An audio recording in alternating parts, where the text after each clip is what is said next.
Well guys, good morning, good afternoon, and good evening to all. Welcome to Hartung Family Farms. And today it's Sunday mid-morning or so.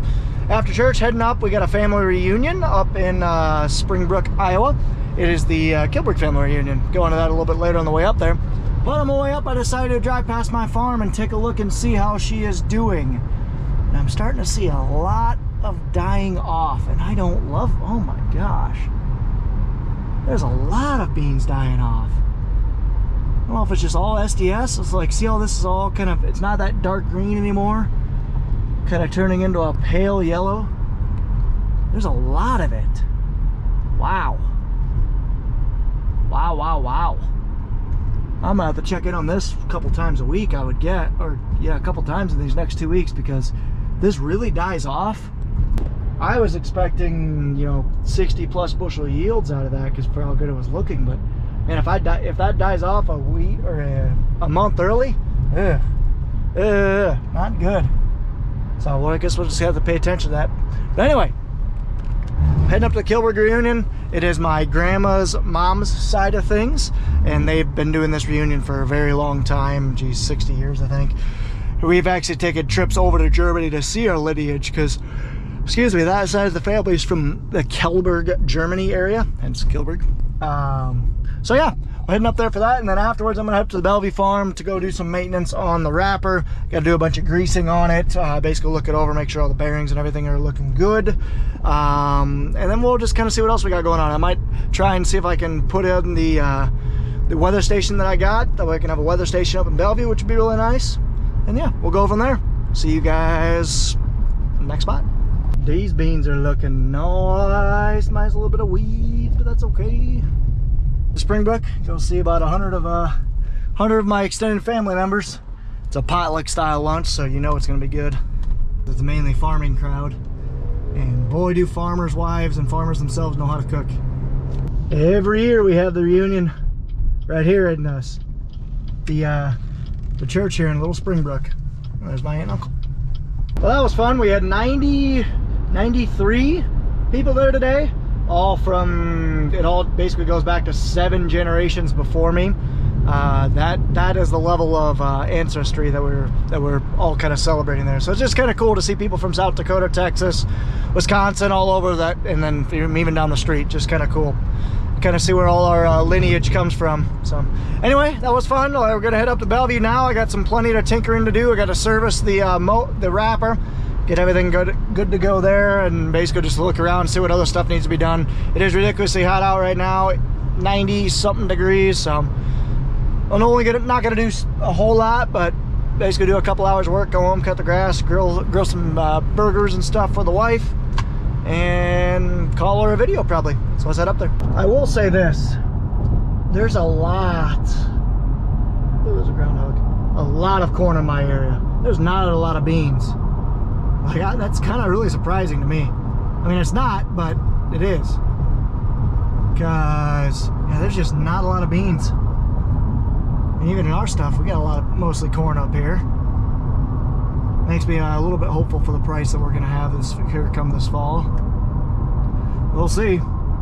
Just got up here to the farm. We're going to be putting a weather station out. 2 finally got Wi-Fi up here, so we're going to give that thing a shot. Put a weather station out, same one I got at my farm. It works. It's not ideal, but it works. So this thing's got to be in Wi-Fi range of the house, which I think will be okay if I put it in that corner. And I want it to be out in the open, that way I can get accurate winds and everything like that. So I think this is a good spot. Pound the fence post right next to this guy wire here, and we'll go from there. I can stick you guys.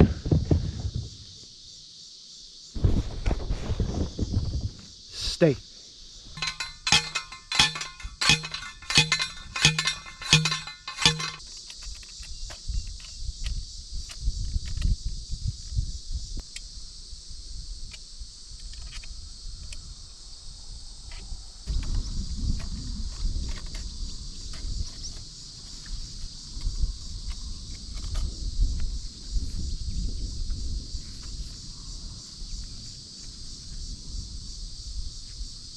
I put it in wrong.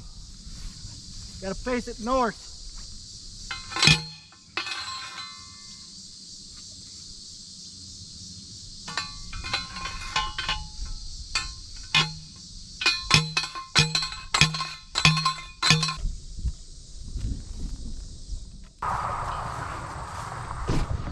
That'll work. I gotta get it hooked up. Okay, waiting to hear back from the renter on 2 if he's home. I can hook up this Wi-Fi dot. But while I'm waiting, I'm gonna go ahead and grease all these bearings here, spin them a little bit.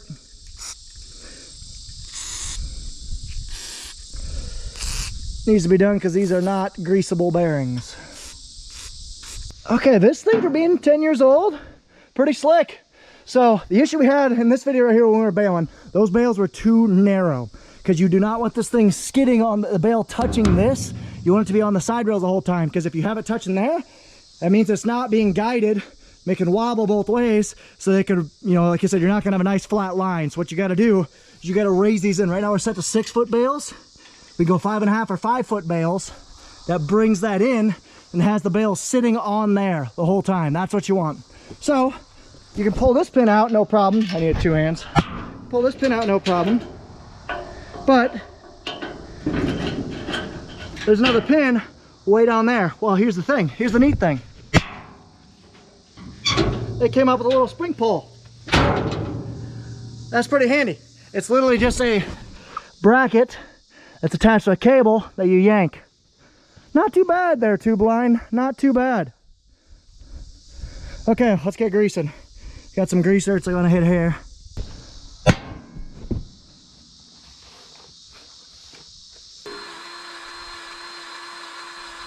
Greasing these rollers. I think there's 16 of them on here.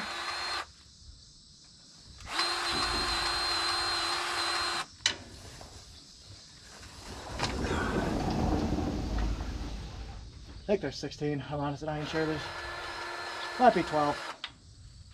Let's put about 5 shots of grease in them.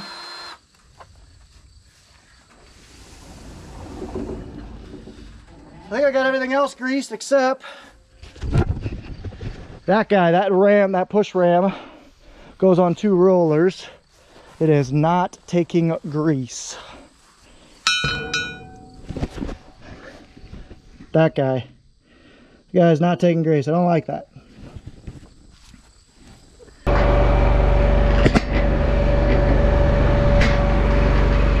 Alrighty, so since I can't get any grease in there, you can kind of see him just spraying some of the good stuff. And I'm working it back and forth. Those rollers are still spinning, which is good. Just working it back and forth.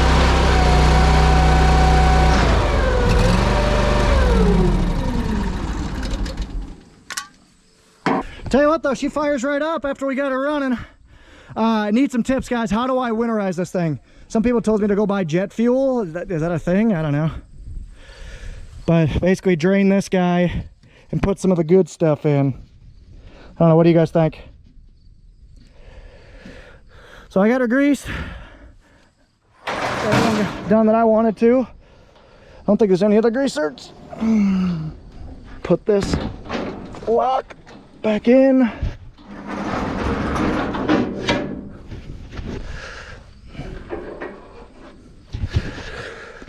Transport lock. Apparently I suck at getting it in the hole. My wife can attest.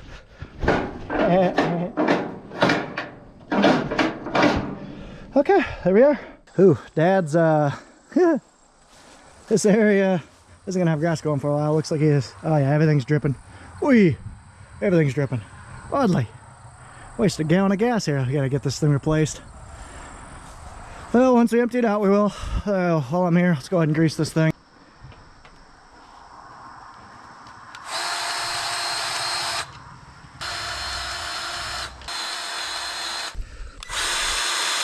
Did I mention it's hot out yet? Whew. Okay, what else do I gotta grease on these pigs? I've not been around one in a while. Basically, I'm greasing the 3-point and all the front end. Is there anything else that I'm missing? Much appreciated, guys.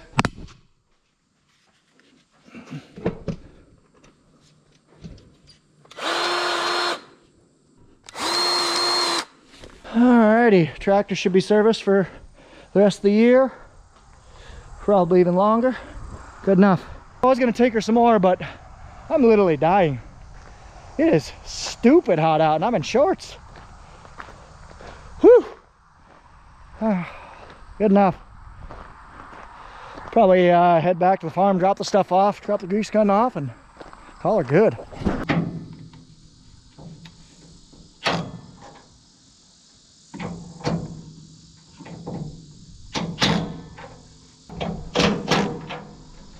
I am gonna try and bring these out a little bit because this thing is stiff. So I'm gonna try and move it out some. See how it's in a slot? Hopefully there's a little bit of room left. It's already starting to move a little better. That's good.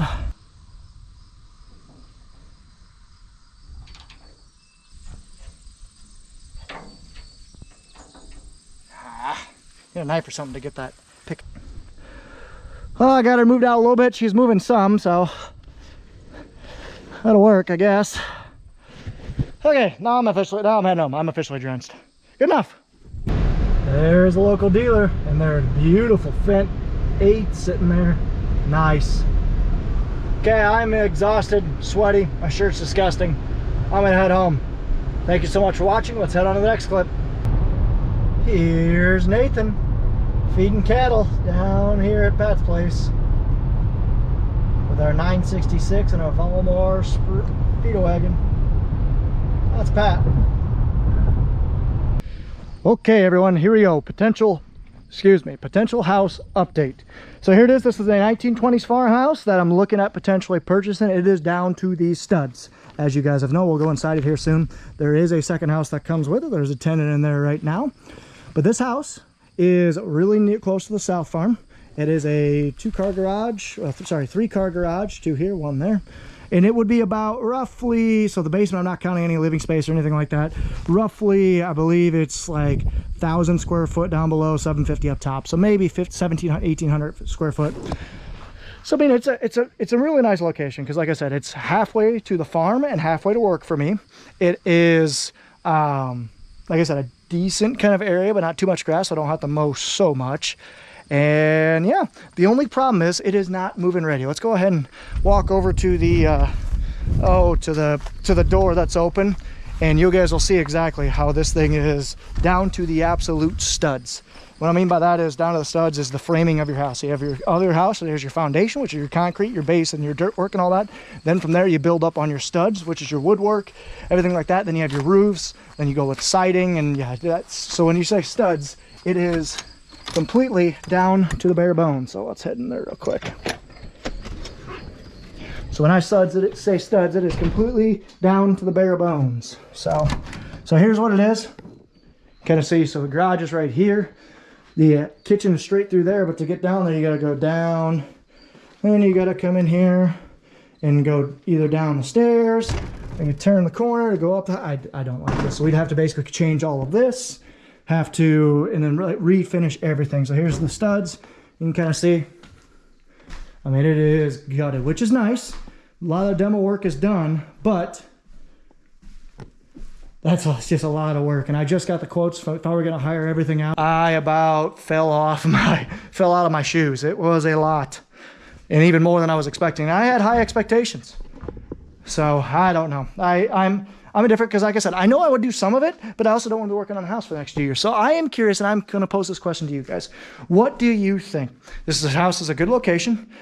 It is on 2 properties, but it is also on a cow farm, which I don't own any of. I have zero control of. So I don't love that. It's 2 houses instead of 1, so that also elevates the price, which I'm not a massive fan of, but it is what it is. And yeah, like I said, just a pile of work. It'd be fun, don't get me wrong. I don't know. So anyway, if any of you guys ever done any major home remodel, anything like that, would love to talk to you guys in the comments down below. See what you guys think. But like I said, it's got a decent layout. It's got a galley kitchen, which it's not amazing, but it's not horrible. So I don't know. What do you guys think? Would love to hear your opinions on if I should buy this gutted, abandoned farm mansion. How should I call it? Abandoned farm mansion? I don't know. It's definitely an older farmhouse. Like I said, built around 1920. So it's kind of cool. But like I said, there'd be a lot of framing work. There's some framework that already happened. The previous owner tore out some walls, opened some stuff up. But we probably have to reinforce some of these 2x8s that are down, or at least 2x10s, I can't sure. 2x8s, have to reinforce them because they're not sturdy enough. You can kind of feel it squeak a little bit. And like I said, yeah, just a lot of work. So I don't know. What do you guys think? My gut says do it, but my brain says don't because I'm already busy enough. You know what I mean? Okay, well, you guys seen the house. Walk around the outside real quick. Like I said, nothing too crazy. It is well fed. Like there's a well. It's got LP right there. And yeah, so that's the house. That's the abandoned farm mansion. I do like the garage. Look how deep this garage is. It's not very tall. It's only got 7-foot doors, but look how deep it is. Car would go to about right here. You'd have all the shelving space behind it. You do have a, there's no floor drain, so that kind of sucks, but oh well. So yeah, let me know in the comments down below, guys. Really appreciate the discussion. As always, the last video I had on this, had a lot of good conversations with folks on there, because it was, like I said, I know nothing about this. I have not done any home demo or anything like that. And if you guys are curious, I did more of a tour on this one. So yeah, no updates on it, just other than I have numbers and in negotiation with the owner right now. Just have to see. And here I just drove to the south farm. I just wanted to pop in here because, like I said, I'm not too far away from the south farm. Just want to pop in and take a look at this corn. I guarantee we're at brown silk. That's basically where you're through pollination and you're essentially grain filling right now. You're all the energy is going away from growing up on the plants to filling these kernels. So you can kind of see, look how tall this stuff is. Very, very tall. Looks amazing. So yeah, just all effort right now. You can tell you're at brown silk because your silks are brown, and all the energy is going to filling these kernels. That's good. A little bit of disease coming in, but this stuff did get fungicide, so that's good. Stuff looks good. Main disease I see are tar spot right here. Little bit of lesions on the leaves themselves. So I'm not sure what those are. Not very good at identifying issues yet.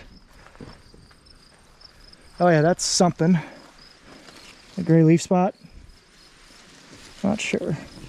But the big thing you got to worry about is the stuff that actually hits the sun these days. So mainly your top couple leaves. As long as they're good, they're still photosynthesizing. You're for the most part good. So yeah, South Farm's looking good. Let's go actually look at my soybeans because I'm curious on the potential SDS and how that's coming along. So we'll go look at that. And then we'll probably call it a video because I know I got some previous footage and whatnot you guys will see previously. But overall, South Farm crops are looking great. Let's go take a look at my beans. Just getting up to my farm and I'm seeing a lot of dying spots. A lot. Good night. I kind of want to walk out there and just see how bad it is. I might. So I don't know if it's stem rot or what. There are a lot of spots turning green already. And they should still be yellow. Or still, sorry, turning yellow already when they should still be green.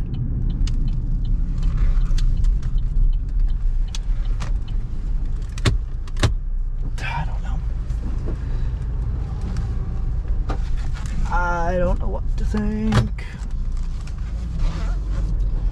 Just drive down the shoulder right now. There's nobody coming in. I'm on a blind hill on the other side, so. Yeah, there's a lot of spots turning already. Almost makes me think that there's no way it's already starting to drop leaves. There's no way. Yeah, because right there, that spot right there, it's all starting to die. Huh. I think I'll come up here in a couple days and just more or less take a look at. Next, I'm going to go over there right now. Let's just go take a look and take a plant over. Alright. So like these beans are pretty healthy looking. But these beans right here, you can kind of see they're just starting to yellow.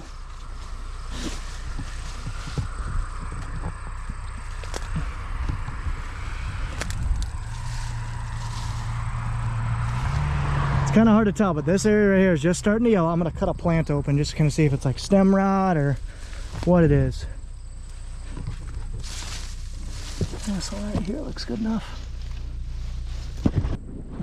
Trying to get you guys to stay so you can actually see.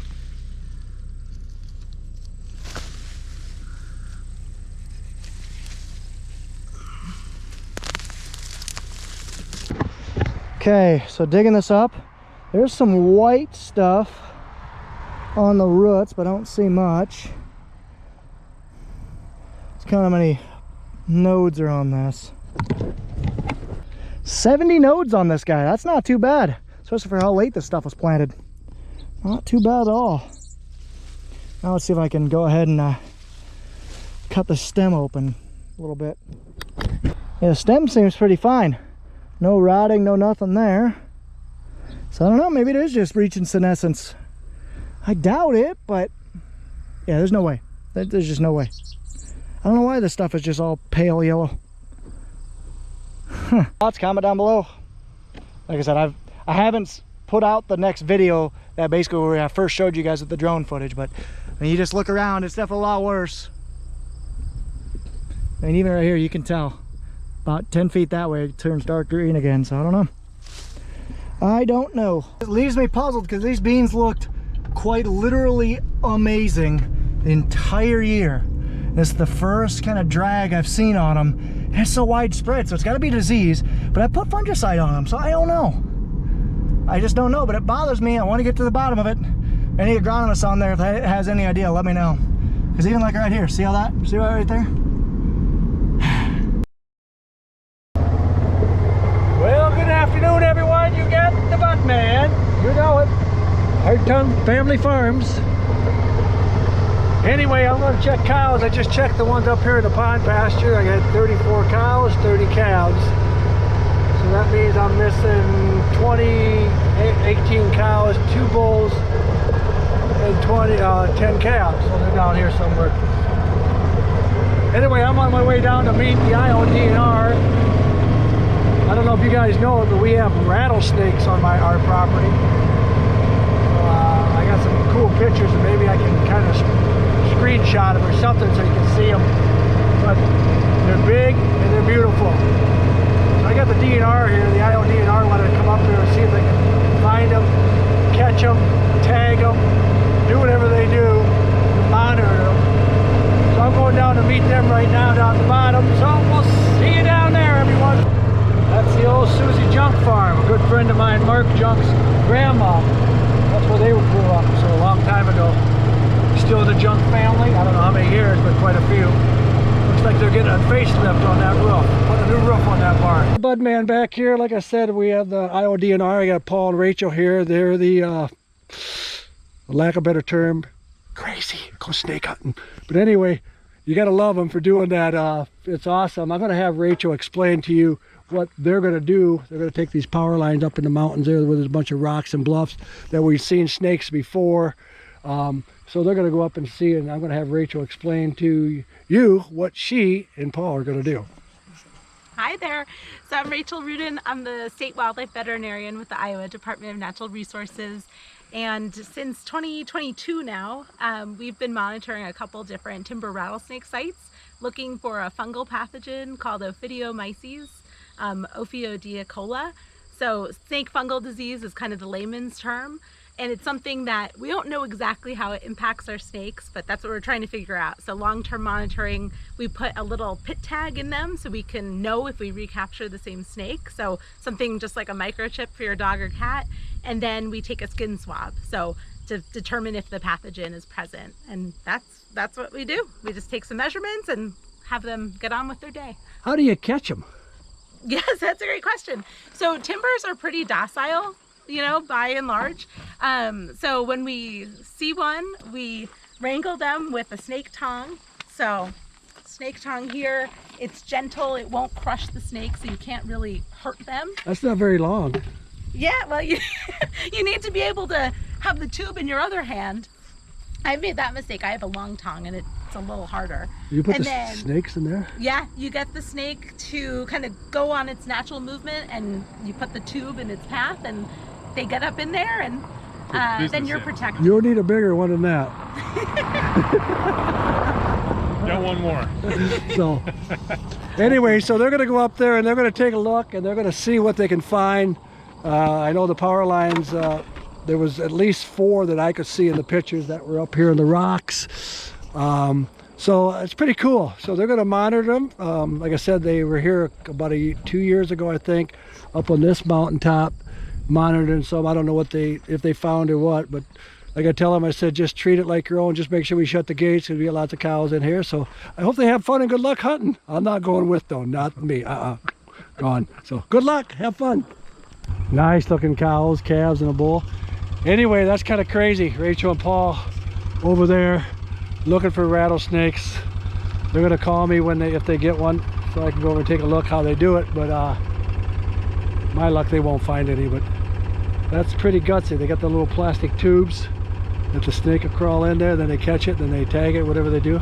Kind of cool. That'd be kind of cool to watch. But That something was feeding. rattle. That's cool. Do they rattle much? I've never heard one rattle. She did a little bit. Did she Yeah. really? A little bit, Yeah. yeah. Poked her the wrong way. Maybe she will when. You just, Yeah. So now we take some general body measurements. so they can't get out. It looks like it wants to go. Wants to get out, yeah. We'll keep her She's from ready doing to go, but okay. And then we try to get them to stretch out. Just kind of This is about as close as I want to get. So they must have been on that rock there then when they shot the pictures. How cool is that? There's 2 more up there. There's 2 more up there, they said. Look at that.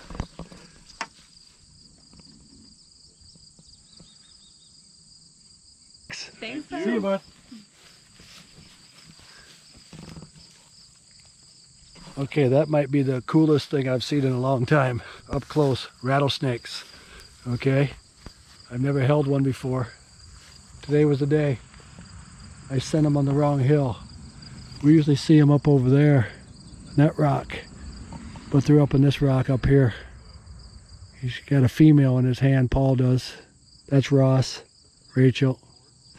So they're heading up there to see if they can catch another one, because they did see 3 total. They caught the one, but it's a big cliff. So pretty cool, huh? Anywho, that's gonna be it for today's, guys. Hope you enjoyed the video. Thank you so much for watching. Take care, take it easy, stay safe, and ta-ta for now.